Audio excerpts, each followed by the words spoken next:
ఎప్పుడైనా ఎక్కడైనా మీ చేతిలోనే వార్తా ప్రపంచం. మీ మొబైల్లో, మీ కంప్యూటర్లో, మీ టీవీలో సాక్షి టీవీ డిజిటల్ ప్రసారాల కోసం లాగిన్ అవ్వండి.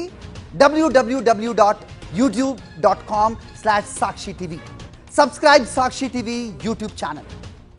కుబేర రిలీజ్ అయింది. ఇక శేఖర్ కమ్ముల నుంచి కొత్త చిత్రం అంటే మరో 4 ఏళ్ల తర్వాతే అని ఫిక్స్ కావాల్సిందే.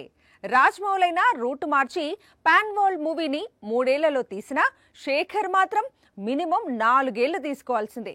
కనీసం కుబేర తర్వాతైనా ఈ ట్రెండ్ మారుతుందా అంటే మారేదేలే అంటున్నాడు శేఖర్ కమ్ముల. కుబేరాతో టాలీవుడ్ కు మరో హిట్ ఇచ్చాడు శేఖర్ కమ్ముల. ఓ విధంగా హ్యాట్రిక్ హిట్స్ కంప్లీట్ చేశాడు. 2017లో ఫిదా, 2021లో లవ్ స్టోరీ, 2025లో కుబేరా, ఇలా వరుస పెట్టి హిట్స్ కొట్టాడు శేఖర్ కమ్ముల.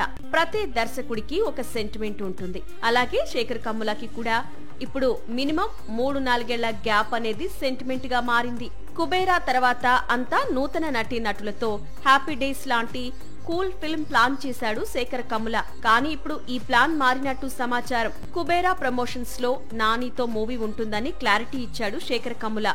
అయితే ఇప్పటికిప్పుడు ఉండే అవకాశాలు లేవు అన్నాడట.